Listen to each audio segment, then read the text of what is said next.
Professor, quem mandou essa pergunta foi a Camila Lima. Camila, a sua pergunta vai ser respondida agora. Ela é de Teresópolis, no Rio de Janeiro. Teresópolis. Matar em legítima defesa é pecado?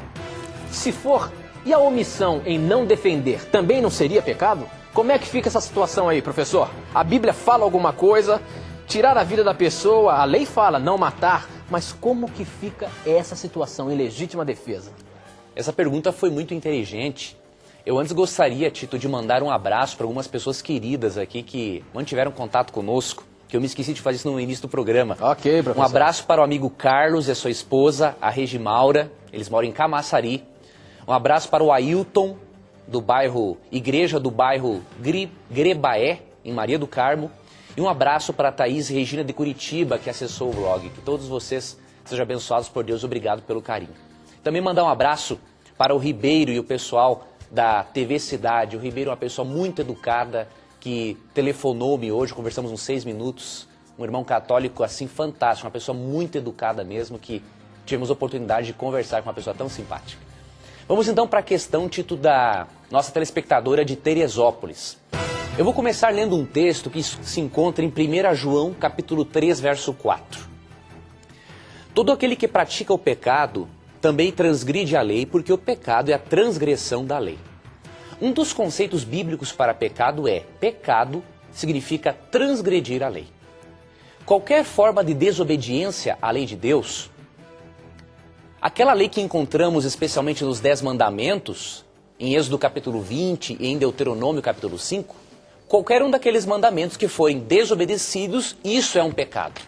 E a consequência do pecador é o quê? Afastamento de Deus e a morte eterna do pecador. Então, nós podemos dizer que mesmo matar em legítima defesa é pecado. Agora tem um detalhe. A pessoa tolerar abusos físicos também é pecado. Porque 1 Coríntios capítulo 6, versos 19 e 20, e 1 Coríntios 3, 16 e 17, afirmam que o nosso corpo é o templo do Espírito Santo, ou seja, é algo sagrado para Deus. Então qualquer pessoa que tolera, que permite abuso físico, essa pessoa está pecando. Então eu posso estar falando neste momento para algumas esposas que têm tolerado, suportado por muito tempo algum marido que as espanque. Biblicamente isso também é pecado. E agora, como resolver essa questão? É pecado permitir que alguém abuse do nosso físico, do nosso corpo, porque o corpo é o templo do Espírito Santo, e também é pecado matar mesmo em legítima defesa? Nós vivemos num mundo, querido telespectador, amigo ouvinte e amigo internauta, que nem sempre conseguimos viver o ideal de Deus. Eu já falei isso aqui algumas vezes. E há ocasiões que nós vamos ter que escolher dentre os males o menor. Então o que acontece? Nós percebemos na Bíblia que haviam casos em que pessoas cometiam homicídios sem intenção.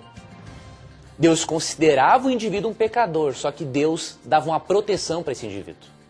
Eu queria ler para você o que está em Números no capítulo 35. É um texto que eu julgo que vai ser bem esclarecedor para essa questão. Olha, professor, já tem uma pergunta aqui que a gente poderia falar. Essa pessoa queria saber quem foi que escreveu o livro de Números.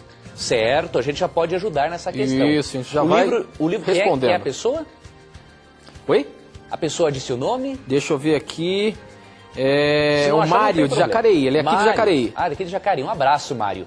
Veja bem, Tito e querido Mário, quem escreveu o livro de Números, Gênesis, Êxodo, Levítico, Números e Deuteronômio foi Moisés.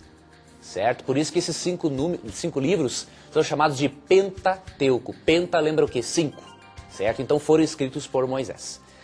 Voltando aqui à questão, em Números 35, nós percebemos aqui, do verso 9 até o 15, que Deus estabeleceu para o povo de Israel cidades de refúgio. O que eram cidades de refúgio?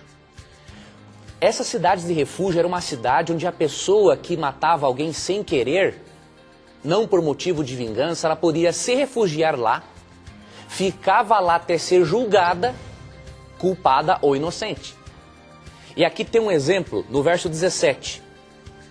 Se alguém, ou melhor, a partir do verso 20, se alguém empurrar outra pessoa com ódio ou com mau intento lançar alguma coisa sobre ela e morrer, ou pôr inimizade e o ferir com a mão, e este morrer, será morto aquele que o feriu. É homicida.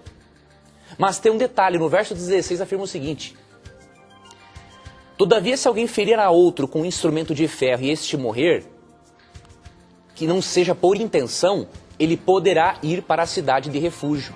E aqui no verso 11 fala assim, ó: escolhei para vós outros cidades que vos sirvam de refúgio, para que nelas se acolha o homicida que matar alguém involuntariamente. Veja, Deus considera o indivíduo ainda homicida. Só que ele faz uma diferença entre o homicida voluntário e involuntário. Apesar de ambas as coisas serem pecado, Deus faz uma diferença. Deus não vai julgar da mesma maneira, por exemplo, um indivíduo que mata alguém a sangue frio e uma pessoa que mata para se defender. As duas coisas se constituem pecado. Fique bem claro isso. Mas se Deus perdoou, amigo telespectador, por exemplo, Davi, lá em 2 Samuel capítulo 11 e 12, que mandou matar alguém para ficar com a mulher do indivíduo, por que Deus não pode perdoar alguém que matou em legítima defesa? É claro que as consequências virão, estresse, culpa e tudo mais. Mas, como eu falei, no mundo muitas vezes nós temos que escolher dos males o menor.